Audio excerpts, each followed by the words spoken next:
الحمد لله نحمده ونستعينه ونستغفره ونؤمن به ونتوكل عليه ونعوذ بالله من شرور أنفسنا ومن سيئات أعمالنا من يهده الله فلا مضل له ومن يضلل فلا هادي له وأشهد أن لا إله إلا الله وحده لا شريك له وأشهد أن محمدا عبده ورسوله صلى الله عليه وآله وسلم.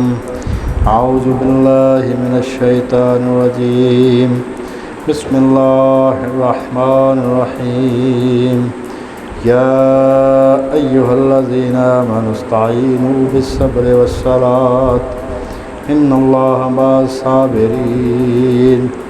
أما بعد فإن خير الحديث كتاب الله وخير الهدي هدي محمد صلى الله عليه وآله وسلم وشر الأمور محدثاتها وكل محدثة بدعة وكل بدعة ضلالة وكل ضلالة في النار.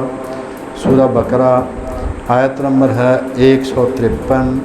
اللہ پاک نے فرمایا اے ایمان والو صبر اور نماز سے مدد لیا کرو، بے شک اللہ صبر کرنے والوں کے ساتھ.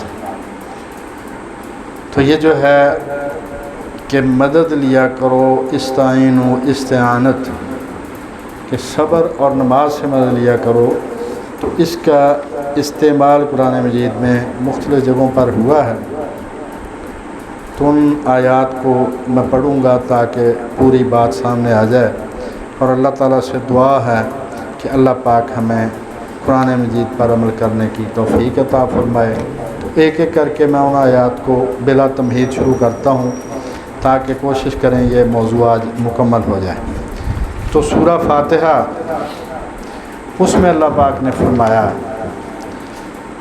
ایاک نعبد و ایاک نستعین. استعانت کی بات ہو رہی ہے. ایاک نعبد و ایاک نستعین، ہم تیری ہی عبادت کرتے ہیں اور تجھ ہی سے مدد مانگتے ہیں.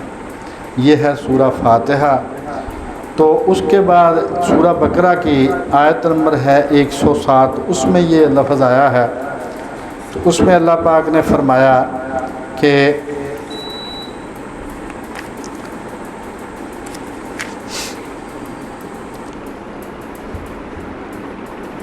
الم تعلم ان اللہ لہ ملک السماوات والارض وما لکم من دون اللہ من ولی ولا نصیر. کیا تمہیں معلوم نہیں ہے، 107 نمبر آیت ہے سورۃ بقرہ کی، دوسری سورت کی. کیا تمہیں معلوم نہیں کہ آسمانوں اور زمین کی بادشاہت اللہ ہی کی ہے اور اللہ کے سوا نہ کوئی تمہارا دوست ہے نہ کوئی تمہارا مددگار ہے. اس کے بعد آ گئی اس کی سورۃ بقرہ کی ہی 120 نمبر آیت، اس میں بھی یہ لفظ آیا ہے. تو اس میں اللہ پاک نے یہ فرمایا کہ ما لک من اللہ من ولی ولا نصیر، اللہ کے سوا تم کو اللہ کے عذاب سے بچانے والا نہ کوئی دوست ملے گا نہ کوئی مددگار ملے گا. اس کے بعد اسی کی آیت نمبر آ گئی 153 سورۃ بقرہ کی ہی، جو میں نے ابھی پڑھی کہ یا ایھا الذین آمنوا استعینوا بالصبر والصلاۃ، کہ اے ایمان والو صبر اور نماز سے مدد لیا کرو، اللہ صبر کرنے والوں کے ساتھ ہے. اس کے بعد آ گئی اسی صورت کی 250 نمبر آیت، تاکہ پورے قرآن مجید میں دیکھیں یہ لفظ کہاں کہاں آیا ہے اور کن معنوں میں یہ لفظ جو ہے وہ استعمال ہوا ہے. دعا ہے مومنین کی. جب جالوت کے لشکر کے سامنے بنی اسرائیل کا لشکر طالوت بادشاہ کی سربراہی میں گیا تو انہوں نے دعا کیا کہ ربنا افرغ علینا صبرا وثبت اقدامنا وانصرنا علی القوم الکافرین. 250 نمبر آیا تھا سورۃ بقرہ کی. تو انہوں نے دعا کی جب جنگ لڑنے لگے اس وقت جو مومن تھے، مسلمان تھے بنی اسرائیل، وہ جب جالوت کے لشکر سے جو مشرک تھے ان سے جنگ لڑنے گئے تو انہوں نے دعا کی، اے اللہ، اے ہمارے رب، ہم پر صبر انڈیل دے، ہمیں صبر عطا فرما اور ہمیں لڑائی میں ثابت قدم رکھ اور کفار پر فتح دے۔ اس کے بعد آگے 286 نمبر آیت ہے اس کی، سورۃ بقرہ کی ہی، اس میں اللہ پاک نے فرمایا کہ ربنا ولا تحمل علینا تحمل علینا اسرا کما حملتہ علی الذین من قبلنا ربنا ولا تحملنا ما لا طاقۃ لنا بہ واعف عنا واغفر لنا وارحمنا انت مولانا فانصرنا علی القوم الکافرین، کہ اے اللہ قوم الکافرین جو ہے ان کے مقابلے میں ہماری مدد فرما۔ اور اس سے پہلے جو 3 لفظ آئے ہیں، واعف عنا، واغفر لنا، وارحمنا۔ واعف عنا، ہم سے درگزر فرما، جو کرنا تھا نہیں کر سکے اس سے درگزر فرما، اس کمی سے درگزر فرما، نظر انداز فرما دے۔ واغفر لنا، پہلا کیا ہے؟ جو کرنا تھا نہیں کر سکے، دوسرا ہے واغفر لنا، جو نہیں کرنا تھا وہ کر لیا، وہ معاف کر دے، یعنی گناہ ہو گیا ہم سے۔ وارحمنا، اور جو تھوڑا بہت کیا ہے اس کو قبول فرما۔ رحم ہوتا ہے تھوڑے کو زیادہ کرنا، تو اس کو قبول فرما اور ہماری مدد فرما، تو ہی ہمارا مولا ہے، ہماری مدد فرما کافروں کے معاملہ میں۔ اس کے بعد آگے سورہ آل عمران، اس کی آیت نمبر ہے 126 میں یہ لفظ آیا ہے، تو اس میں دیکھتے ہیں کہ اس میں اللہ پاک نے کیا فرمایا، وَمَن نَصْرُ إِلَّا مِنْ عِنْدِ اللَّهِ الْعَزِيزِ الْحَكِيمِ، کہ اللہ ہی مدد کرنے والا ہے، اللہ کے سوا کسی کی کوئی مدد نہیں، اور اللہ کون ہے؟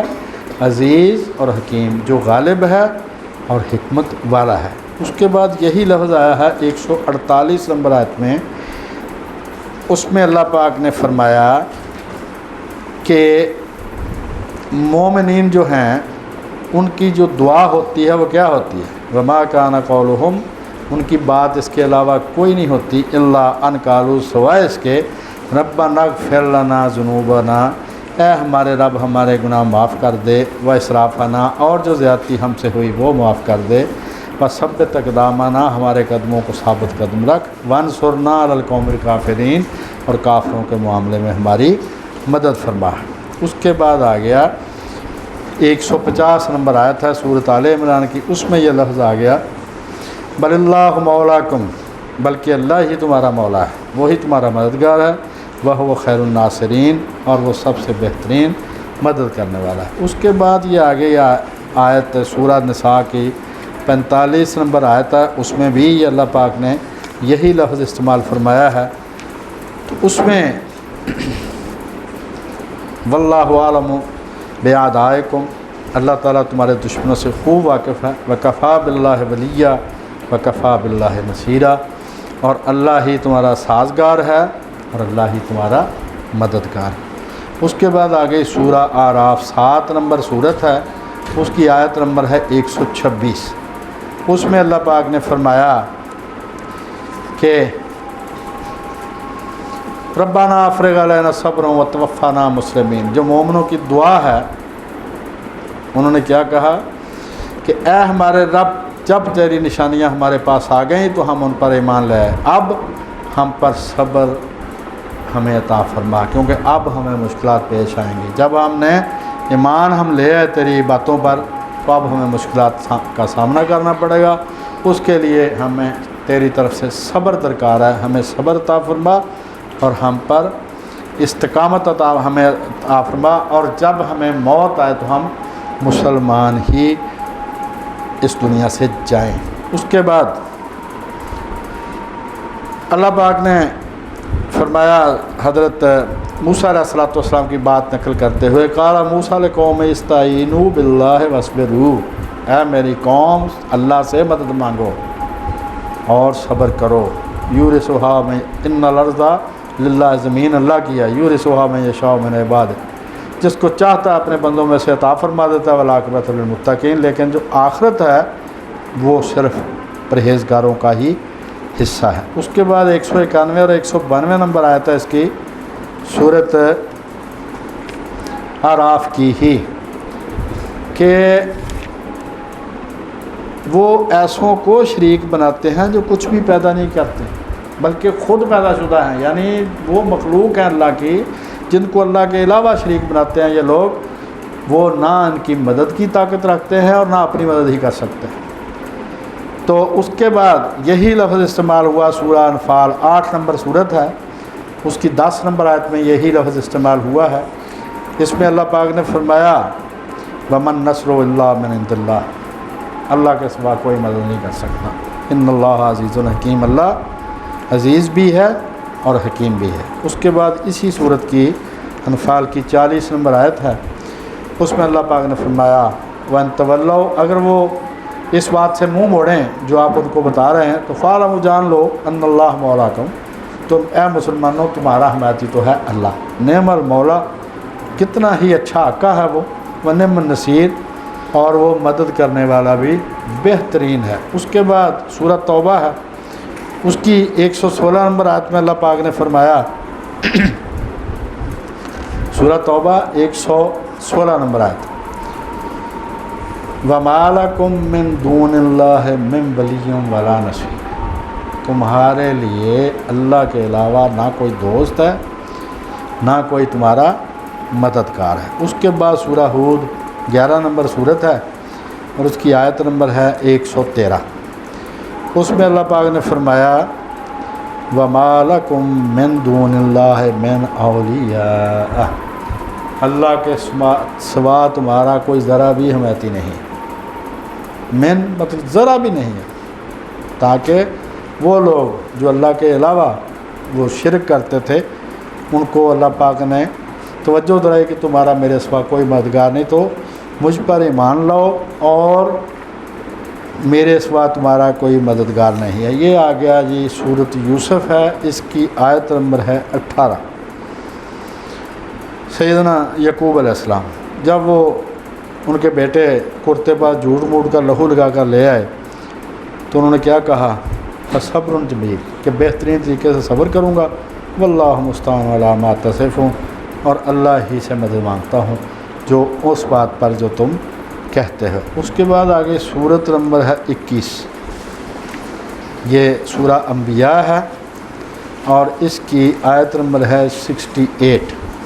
اس میں یہ لفظ آیا ہے یہ مدد کرنے والے، یہ جو سیدنا ابراہیم کے خلاف تھے قوم نمرود، انہوں نے کیا کہا، انہوں نے کہا کہ حضرت ابراہیم کو تو آگ میں جلا دو، وانصروا آلہتکم، اور اپنے خداؤں کی مدد کرو، مطلب جن کو وہ مان رہے تھے خدا، جن سے وہ مدد مانگتے تھے، اب وہ کہتے کہ اپنے خداؤں کی مدد کرو۔ تو اللہ پاک نے یہ بات کر کے اس بات کی طرف توجہ دلائی کہ خود وہ کہہ رہے ہیں کہ ہمارے خدا جو ہیں وہ ہماری مدد کے محتاج ہیں۔ اس کے بعد یہ سورہ انبیاء کی آخری آیت ہے 112 نمبر، قال ربحکم بالحق، اے پیغمبر نے دعا کیا میرے پروردگار ہمارے درمیان حق کے ساتھ فیصلہ کر دے، وربنا الرحمن المستعان علی ما تصفون، اور ہمارا رحمان رب جو ہے وہی ہمارا مددگار ہے۔ اس کے بعد ہے سورہ حج، اس کی آیت نمبر ہے 15، اس میں بھی یہ لفظ آیا ہے تو جو شخص یہ گمان کرتا کہ اللہ اس کی دنیا اور آخرت میں مدد نہیں کرے گا تو اس کو چاہیے کہ وہ اوپر یعنی اپنے گھر کی چھت میں ایک رسی باندھے پھر اس سے خودکشی کر لے۔ مطلب مددگار صرف اللہ ہے۔ اگر کسی کو یہ خیال ہے کہ اللہ میری مدد نہیں کرے گا تو اس کو چاہیے کہ وہ خودکشی کر لے۔ اس کے بعد اسی کی آیت نمبر 48، اس میں اللہ پاک نے فرمایا کہ بہت سی بستیاں ہیں جن کو اللہ پاک مہلت دیتا رہا لیکن وہ نافرمان تھی، پھر میں نے ان کو پکڑ لیا تو یہاں پر بھی اللہ پاک نے فرمایا کہ جب اللہ کی پکڑ آتی ہے تو اللہ کے سوا کوئی بچانے والا نہیں ہوتا، کوئی اللہ کے سوا مدد نہیں کر سکتا۔ اس کے بعد آ گیا یہ سورہ مومنون 23 نمبر صورت ہے، اس میں ہے یہ 26 نمبر آیت۔ قال، حضرت سیدنا نوح علیہ السلام کی دعا، قال رب انصرنی بما کذبون، اے پروردگار انہوں نے مجھے جھٹلا دیا ہے تو ان کے مقابلے میں تو میری مدد کر۔ اس کے بعد یہ 39 نمبر آیت اسی کی، اس میں بھی اللہ کے رسول نے یہ دعا کی، رب انصرنی بما کذبون، اے رب انہوں نے مجھے جھٹلا دیا ہے تو ان کے مقابلے میں میری مدد کر۔ 29 نمبر صورت ہے، اس کی آیت نمبر ہے 22، سورہ عنکبوت۔ اس میں اللہ پاک نے یہ فرمایا، وَمَا لَكُم مِّن دُونِ اللَّهِ مِّن وَلِيٍّ وَلَا نَصِيرٍ، اللہ کے سوا تمہارا کوئی نہ ولی ہے نہ کوئی مددگار۔ اس کے بعد سورۃ یاسین 36 نمبر صورت ہے، اس کی 74 تا 75 آیت جو ہے، اس میں بھی اللہ پاک نے یہ فرمایا ہے، انہوں نے اللہ کے سوا اور معبود بنا لیے کہ شاید وہ ان کی مدد کریں، شاید وہ ان کی مدد کریں، مگر وہ ان کی مدد کی طاقت ہرگز نہیں رکھتے۔ وہ ان کی فوج ہو کر وہ گروپوں میں حاضر کیے جائیں گے۔ تو یہ جو ہے اللہ کے سوا، اللہ پاک نے فرمایا اگر کسی سے امید رکھتے ہو تو وہ اللہ کے سوا کوئی مدد نہیں کرنے والا۔ اس کے بعد سورہ مومن ہے 40 نمبر صورت، اس کی 60 نمبر آیت ہے۔ اس کے بعد یہ سورہ احقاف ہے 46 نمبر صورت ہے، اس کی 28 نمبر آیت ہے۔ 54 نمبر سورۃ قمر جو ہے، اس کی 10 نمبر آیت، اس میں بھی یہی اللہ پاک نے فرمایا۔ اب دیکھتے ہیں کہ جو ہمارے علماء کرام ہیں مختلف مسالک کے، شیعہ سنی، ان کا اس آیت کے بارے میں کیا خیال ہے، تاکہ ہمیں یہ بات بالکل کلیئر ہو کے سامنے آ جائے۔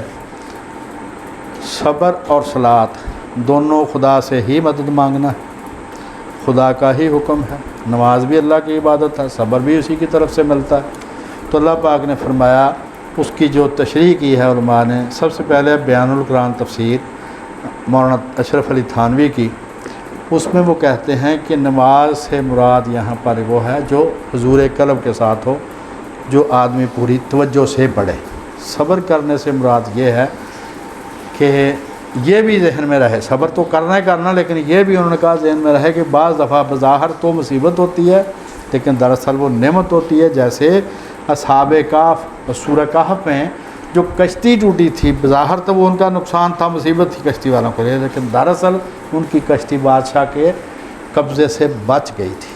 تو بظاہر تو مصیبت ہوتی ہے لیکن دراصل وہ نعمت ہوتی، کہتے ہیں کہ یہ پہلو بھی اس میں ذہن میں رکھنا چاہیے۔ تو انہوں نے ایک بڑا بات انہوں نے اپنے ملفوظات میں کہی ہے کہ اپنے ہم مرشد کے پاس بیٹھے ہوئے تھے، حضرت مولانا حاجی امداد اللہ مہاجر مکی، تو وہ کہہ رہا تھا کہ یہ جو بیماری ہے یہ تندرستی سے بڑی نعمت ہے۔ پیر صاحب کہہ رہے تھے کہ بیماری تندرستی سے بڑی نعمت ہے۔ اتنے میں ایک آدمی آ گیا، اس نے کہا جی مولانا میں بہت زیادہ بیمار ہوں، میرے لیے تندرستی کی دعا کریں۔ تو ہم کہتے سوچ میں پڑ گیا کہ دیکھیں اب ہمارے پیر صاحب کیا دعا کرتے ہیں۔ تو انہوں نے دعا یہ کی، اے اللہ یہ بندہ تیرا کمزور آدمی ہے، یہ بڑی نعمت نہیں برداشت کر سکتا، تو اس کو چھوٹی نعمت تندرستی دے۔ مطلب یہ ہے کہ بعض دفعہ ہوتی وہ مصیبت ہے بظاہر، لیکن دراصل وہ نعمت ہوتی ہے، اس معنی میں بھی کہ گناہوں کا کفارہ بن جاتی ہے۔ اور انہوں نے بتایا کہ صبر کی ہیں 3 قسمیں۔ یہ اشرف التفاسیر ہے 2 جلدوں میں، ان کی جلد نمبر 1 میں انہوں نے بتایا صبر کی ہیں 3 قسمیں۔ صبر علی الطاعات، نیکیوں پر صبر کرنا، یعنی اپنے آپ کو نیکیوں پر باندھ کر رکھنا، صبر کہتے ہیں باندھ کر رکھنے کو، خود کو باندھ لینا۔ اور صبر علی المعاصی، دوسرا گناہوں سے اپنے آپ کو باندھ کر رکھنا کہ گناہ نہیں کرنا۔ پھر ہے صبر علی المصائب، مصیبتوں پر صبر کرنا، کہ جب کوئی مصیبت آ جائے خدا نخواستہ تو اس وقت بھی صبر کا مظاہرہ کرنا۔ اس کے بعد امام قرطبی ہیں، وہ اسی آیت کی تفسیر میں لکھتے ہیں کہ رسول کریم علیہ الصلوۃ والسلام کو جب کوئی پریشانی لاحق ہوتی تو آپ فوراً نماز میں پناہ لیتے، فوراً نماز پڑھنا شروع کر دیتے۔ یعنی یہ ساری باتیں اس لیے ہیں کہ اگر ہمیں خدا نخواستہ کو ایسا مسئلہ بنے تو ہم بھی رسول اللہ کی سنت میں اللہ سے ہی پناہ مانگیں، نماز پڑھیں، اللہ سے دعا کریں۔ اس کے بعد یہ المیزان فی تفسیر القرآن جلد نمبر 1 ہے، علامہ سید محمد حسین طباطبائی۔ یہ بزرگ تہران یونیورسٹی کے پروفیسر تھے قرآن مجید کے، ان کی تفسیر ہے 20 جلدوں میں، فقہ جعفریہ سے ان کا تعلق ہے۔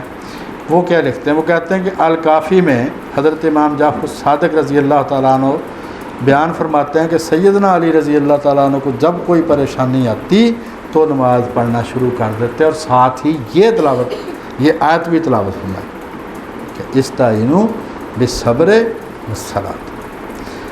اور دوسرا انہوں نے کہا کہ ہمارے ہاں صبر سے مراد روزہ رکھنا ہے، کہ جب کوئی مصیبت آئے نماز بھی پڑھو اور روزہ رکھ کر بھی اللہ سے دعا کرو۔ اور تفسیر عیاشی، اس کے صرف 15 سپارے ہی ملے ہیں دنیا میں، تو صرف 15 سپارے اس کے ملتے ہیں، 2 جلدوں میں وہ چھپی ہے۔ اس میں بھی یہی بات انہوں نے حضرت امام جعفر صادق سے وہ روایت رکھی ہے۔ مجموع البیان طبرسی بہت عظیم تفسیر ہے شیعہ مسلک کی، اس میں جلد نمبر 1 ہے، اس میں وہ انہی آیات کے تحت میں لکھتے ہیں کہ صبر سے مراد خود کو نیکیوں کا پابند بنانا، گناہوں سے روک کر رکھنا، اور نماز کا حکم اس لیے ہوا کہ نماز میں قرآن پڑھا جاتا ہے تو اس کے معانی پر غور کرنا اور اس کی نصیحت قبول کرنا قرآن مجید کی، اور اس کا حکم ماننا اور اس کی منع کی ہوئی باتوں سے بچنا۔ صبر اور نماز سے مدد لینے کا مفہوم جو بزرگوں نے بتایا وہ یہ ہے کہ قرآن مجید جب نماز میں پڑھنا ہے تو اس کے معنی پر غور کرنا ہے، اس کی نصیحت قبول کرنا ہے، اس کا حکم ماننا ہے، اس کی منع کی ہوئی باتوں سے بچنا ہے۔ یہ بتا رہے ہیں مجمع البیان میں علامہ طبرسی۔ اس کے بعد کہتے ہیں کہ دل کے اعمال میں سب سے بڑا عمل صبر ہے، اور اعضاء کے اعمال میں سب سے بڑا عمل نماز ہے، دونوں کی ہی تاکید کی گئی۔ حضرت امام جعفر صادق سے یہ روایت لکھتے ہیں کہ جب کوئی غم تمہیں آئے تو وضو کر کے مسجد میں داخل ہو جاؤ، 2 رکعتیں پڑھو، اللہ سے دعا کرو۔ کیا تو نے نہیں سنا کہ اللہ پاک نے فرمایا کہ استعینوا بالصبر والصلاۃ؟ ساتھ ہی امام نے یہی آیت تلاوت فرمائی۔ اس کے بعد وہ کہتے ہیں کہ سیدنا علی فرماتے ہیں کہ صبر 2 قسم کا ہے، ایک ہے پسندیدہ حالات پر کہ گناہ پسند ہے آدمی کو، اس سے صبر کرنا یعنی وہ گناہ نہ کرنا، دوسرا ہے ناپسندیدہ حالات پر کہ مصیبت آ گئی ہے تو اس سے اپنے آپ کو اللہ کا شکوہ شکایت سے بچا کے رکھنا، صبر کرنا، اس پر استقامت کا مظاہرہ۔ اور نماز میں وہ کہتے ہیں سیدنا علی فرماتے تھے کہ ذکر ہے، خشوع الہی ہے، تلاوت قرآن ہے جس میں وعدے بھی ہیں، وعدے کس کے؟ نیکیوں پر اجر کے، وعید بھی ہے، وعید سے مراد گناہوں پر سزا کے اعلان، ہدایت ہے، رہنمائی ہے، نیکیوں طرف بلانا اور گناہوں سے روکنا موجود ہے۔ لہٰذا نماز کی تاکید فرمائی کہ نماز میں قرآن پڑھا جائے گا تو یہ ساری باتیں ذہن میں آئیں گی۔ اس کے بعد وہ کہتے ہیں کہ ان دونوں سے مدد لینے سے مراد تمام نیکیاں کرنا ہے۔ سیدنا علی فرماتے ہیں کہ نماز اور صبر سے مدد لینے سے مراد تمام نیکیاں کرنا ہے۔ اور ان اللہ مع الصابرین سے مراد وہ کہتے ہیں کہ معیت سے مراد توفیق الہی، توفیق کہتے ہیں حالات کی سازگاری کو، کہ اللہ تعالیٰ حالات جو ہیں آپ کے وہ آپ کے موافق کر دے۔ اس کے بعد سنی حضرات کی جو سب سے بڑی تفسیر طبری، اس میں وہ کہتے ہیں کہ رسول کریم صلی اللہ علیہ وآلہ وسلم کو جب کوئی پریشانی ہوتی تو نماز پڑھتے جس میں دعا کرتے۔ صبر اور نماز یہ لکھتے ہیں دونوں اللہ ہی کی اطاعت ہیں، اللہ ہی کی فرمانبرداری ہیں۔ بریلوی حضرات میں مولانا احمد رضا خان بریلوی، ان کا ترجمہ اور سید نعیم الدین مراد آبادی کا حاشیہ، وہ لکھتے ہیں کہ حدیث شریف میں ہے سید عالم صلی اللہ علیہ وآلہ وسلم کو جب کوئی سخت مہم پیش آتی تو نماز میں مشغول ہو جاتے اور نماز سے مدد چاہتے۔ اور مثال بھی انہوں نے دیا ہے کہ جب بارش مانگنے کی دعا کرنی ہوتی تو نماز استسقاء پڑھتے، اور جب کوئی اللہ سے حاجت مانگنی ہوتی تو نماز حاجت پڑھتے۔ اس کے بعد سید عبد الماجد دریابادی تفسیر ماجدی اردو انگریزی دونوں نے لکھی ہیں، وہ لکھتے ہیں کہ یعنی ہجوم مشکلات کے وقت بھی مشکل کشائے حقیقی سے تعلق برابر جوڑے رکھو، اور اسی پر بھروسہ کرو۔ روزمرہ کا مشاہدہ ہے، یہ بازرہ غور و طلب ہے۔ روزمرہ کا مشاہدہ کہ کسی بڑی اور طاقت والی ہستی سے جب تعلق قائم ہو جائے تو دل کو بڑی طاقت ہوتی ہے۔ اگر آپ کو پتہ چل جائے کہ صدر وزیر اعظم سے آپ کی واقفیت ہے تو آدمی جب کہ کہتے ہیں پاؤں پر کھڑا ہو جاتا ہے۔ تو جب اللہ تعالیٰ سے تعلق قائم ہو جائے تو پھر تو کہتے ہیں کہ جب کسی بڑی اور طاقتور ہستی سے تمہارا تعلق قائم ہو جائے تو دل کو کتنی طاقت ہوتی ہے۔ خطرہ کے وقت پولیس کی مدد مل جانے سے یا بڑے افسر کی مدد حاصل ہونے سے یا بیماری کے وقت بڑے ڈاکٹر کے آنے سے دل کو کتنی طاقت ملتی ہے۔ تو جب مالک کائنات سے رابطہ ہو جائے تو پھر دل کو کتنی زیادہ تسلی ہوگی اور ٹوٹی آس کیسے جڑے گی۔ تو وہ کہتے ہیں کہ اصطلاح شریعت میں صبر کے معنی ہیں خواہشات کو عقل پر غالب نہ آنے دینا، جو دل چاہتا ہے اس کو اپنی عقل پر غالب نہ آنے دینا، اور دائرہ شریعت سے قدم باہر نہ نکالنا۔ انہوں نے حوالہ دیا راغب اصفہانی کی مفردات کا۔ صبر کے معنی یہ نہیں ہے، اب یہ بھی بات غور طلب ہے، اس میں بھی افراط و تفریط ہوتی ہے کہ رونے بھی نہیں دینا، کو فوت کی ہوگی تو رونے بھی نہیں دیتے عورتوں کو۔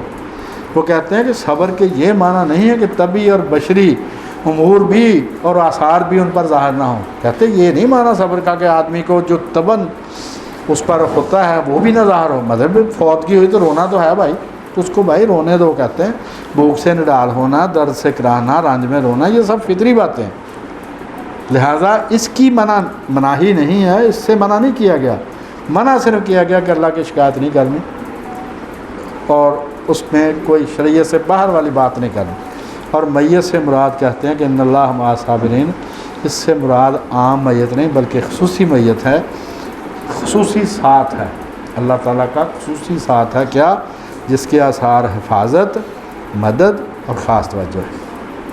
اس کے بعد امام ابن کثیر لکھتے ہیں اسی آیت کے ذیل میں کہ مصیبت کے وقت صبر گناہوں سے صبر، اور یہ کہتے ہیں مصیبت کے وقت بھی صبر کرنا ہے، گناہوں سے بھی صبر کرنا ہے، گناہوں سے صبر پہلے والے صبر سے اچھا ہے۔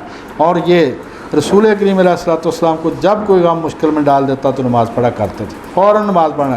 حضرت علی فرماتے ہیں کہ بدر کی رات ہم سب سو گئے مگر حضور ساری رات نماز اور دعا مصروف ہے۔ مطلب دونوں گھروں میں ایک ہی بات ہے کہ رسول کریم علیہ السلام کو جب کوئی مشکل پیش آتی فوراً نماز پڑھتے۔ حضرت امام زین العابدین رضی اللہ تعالیٰ عنہ فرماتے ہیں کہ قیامت والے دن ایک منادی ندا کرے گا کہ صبر کرنے والے کہاں ہیں، وہ بغیر حساب کتاب کے جنت میں چلے جائیں۔ یہی قرآن فرماتا ہے کہ صابروں کو بے حساب اجر دیا جائے گا، جو صبر کرنے والے ہیں ان کو بے حساب اجر دیا جائے گا۔ تدبر قرآن میں مولانا مینا سنسلہ لکھتے ہیں کہ عربوں کے نزدیک صبر یہ بے بسوں کا کام نہیں ہے، یہ ان کا کام ہے جن کے پاس سارا کچھ ہوتا تھا پھر اپنے آپ کو وہ روک کے رکھتے تھے۔ تو یہ قرآن مجید کی جو آیت ہے 177 نمبر، اس میں 3 مواقع اللہ نے صبر کے بیان کیے ہیں، غربت، بیماری اور جنگ۔ اور ساتھ دیکھتے ہیں کہ جب تک انسان میں مشکلات کا مقابلہ کرنے کی ہمت نہ ہو تو دنیا کا کوئی بڑا کام نہیں کر سکتا۔ اور نماز سے مراد انہوں نے کہا کہ یہاں 5 نمازیں ہی مراد نہیں بلکہ تہجد نفلی نمازیں بھی مراد ہیں، کیونکہ تہجد جو ہے وہ باقی نمازوں سے زیادہ اثر رکھتی ہے اللہ تعالیٰ سے تعلق بنانے میں۔ اور وہ کہتے ہیں کہ یہ ساری خوبیاں جو ہیں یہ پریکٹس سے پیدا ہوتی ہیں، ایک دن کی پریکٹس نہیں، یہ آدمی لگاتار پریکٹس کرے تب جا کے پیدا ہوتی ہیں۔ اور اس کا ایک تجربہ اگر آپ کر کے دیکھیں، 2 رکعت نماز آپ نے اس وقت پڑھنی جب آپ کو کوئی ڈسٹرب کرنے والا نہ ہو۔ کوئی ٹائم ایسا ہوتا ہے 24 گھنٹوں میں جب آدمی کے پاس اپنا ٹائم ہوتا ہے، فری ہوتا ہے، اس کو کوئی ڈسٹربنس نہیں ہوتی، کوئی ٹائم بھی ہو سکتا، ہر ایک کا اپنا اپنا حساب ہوتا ہے۔ اس وقت آپ نے 2 رکعت پڑھنی، جو مرضی صورتیں اس میں پڑھو۔ پہلے آپ نے پڑھنا ہے وہی تسبیحات کر لیں، پھر آپ نے پڑھنا لا الہ الا انت سبحانک انی کنت من الظالمین۔ یہ رسول اللہ نے فرمایا کہ میرے بھائی یونس کی دعا جو پڑھے گا اس کی دعا قبول ہونے کی گارنٹی ہے، ضمانت ہے اس کی۔ اس کے بعد بھائی اپنی زبان میں آپ نے دعا کرنی ہے، پہلے تسبیحات پڑھنی ہے، پھر چھوٹا سا درود شریف پڑھ لینا سجدے میں جا کے، اور سارے سجدے 2 رکعتیں ہیں تو 4 سجدے ہو جائیں گے، زیادہ پڑھنی جیسے آپ کی مرضی۔ ہر رکعت میں سجدے میں تسبیح پڑھ لی سبحان ربی اعلیٰ، چھوٹا سا دوسری پڑھ لی اللہم صلی علی محمد وعلی آلہ محمد، اس کے بعد یہ لا الہ الا انت ایک ہی دفعہ پڑھنی، اس کے بعد پنجابی زبان میں یا جو بھی آپ کی زبان اس میں آپ نے اللہ سے مانگنا شروع کر دینا، اور سار اس وقت اٹھانا جب آپ کی ساری اپلیکیشن پہنچ گئی وہاں پر۔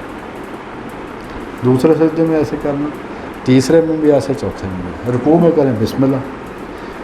تو جب لیکن کرنا اس وقت جس وقت آپ کو کوئی ڈسٹرب کرنے والا، اس میں آپ کو ہو سکتا ہے 20-25 منٹ لگ جائیں 2 رکعتوں میں۔ سار سجدے سے تب اٹھانا ہے جب آپ کی تسلی ہو جائے، کیونکہ وہاں پر ہے ون ونڈو آپریشن۔ دوسری عرض میری یہ ہے کہ تھوڑا نہیں مانگنا اس سے، یہ اس کی شان کے خلاف ہے۔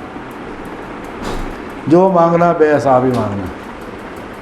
اگر آپ صدر پاکستان سے یا وزیر اعظم پاکستان سے یا کوئی بہت امیر آدمی ہے کھرب پتی، اس سے کہیں یار 10 روپے دینا ذرا، تو میرا خیال وہ 10 جوتے لگائے گا کہ 10 روپے تو کسی سے بھی لے سکتا تھا، مجھ سے میری مرتبے کے مطابق مانگ۔ تو اللہ سے جب بھی مانگنا تھوڑا نہیں مانگنا، ایک چیز نہیں مانگنی، ہر شے مانگنی ہے، ہر خیر و برکت، ہر خوشی مانگنی ہے۔ اور ایک دعا یہ آپ نے ذہن میں رکھنی ہے کہ جب بخشش کی دعا یہ ضرور کرنی ہے اپنے لیے بھی، جب کہنا ہے ربنا اغفر لی، اللہ مجھے بخش دے، والدی اور میرے والدین کو بخش دے، تو والدین میں دادا دادی نانا نانی اور جتنے بھی وہ سیدنا آدم اور سیدہ حوا تک ہیں وہ سارے ہمارے والدین ہیں، ان سب کو ذہن میں لانا ہے۔ جب بھی روٹین میں دعا مانگیں ربنا اغفر لی والدی، تو سارے نانکے دادکے آپ نے ذہن میں لانے ہیں، وہ بھی ہمارے ماں باپ ہیں۔ جب آپ نے رب ارحمہما کما ربیانی صغیرا کہنا، تو اس وقت بھی نانا نانی اور دادا دادی ذہن میں ساتھ لانے ہیں ماں باپ کے، کیونکہ ان دونوں نے ہمیں کھلایا ہوتا ہے بچپن میں، انہوں نے ہماری بڑی خدمت کی ہوتی ہے۔ اور نانا نانی اور دادا دادی کا کیا ان کا محنت ہوتی ہے، وہ جو ورکنگ لیڈیز ہیں ان کے بچوں کو کون سنبھالتا ہے؟ تو ذہن میں لا کے ان سب کے لیے دعا کرنی، لیکن جب دعا کرنی ہے تو پھر سارا اس وقت اٹھانا ہے جب آپ کی دعا رہ نہ جائے، اور 4 دفعہ تو کم از کم 2 رکعتوں میں ریپیٹ کرو نا وہ ساری۔ اس کے بعد دیکھنا کہ آپ کو نماز کے بعد دعا مانگنے کی کوئی حاجت ہے، کیونکہ جب دعا سلام پھیر لیتے ہیں نماز کا، اس کا مطلب ہم دربار سے باہر آ گئے ہیں۔ جب تک ہم سلام نہیں پھیرتے ہم دربار میں ہیں، تو اس میں مانگو جو مرضی مانگو، جب وہ کہہ دے کہ میرے پاس نہیں تو پھر آپ جس سے مرضی مانگ لینا، لیکن اس کے خزانے لامحدود ہیں۔ اور سیدنا موسیٰ علیہ السلام نے پوچھا یا اللہ میں تیرے خزانے دیکھنا چاہتا ہوں، اللہ پاک نے کہا میرا خزانہ میں نے کون سا، یہ صندوقوں اور پیٹیوں میں ڈال کے رکھے ہوئے ہیں، میرا خزانہ ہے کون، جو بھی کوئی دعا مانگتا میں کہتا ہو جا وہ ہو جاتا بس۔ اللہ تعالیٰ سے دعا ہے کہ اللہ تعالیٰ ہمیں اپنے در کا فقیر رکھے، جو اس کے در کا فقیر ہے اس کو کہیں بھی پھیرا لگانے کی ضرورت نہیں پڑے گی، اور نہ وہاں سے آپ کو نہ سننے کو ملے گی۔ اللہ پاک سے دعا ہے کہ اللہ پاک ہمیں اپنے دین پر عمل کرنے کی توفیق عطا فرمائے۔ وما لنا الا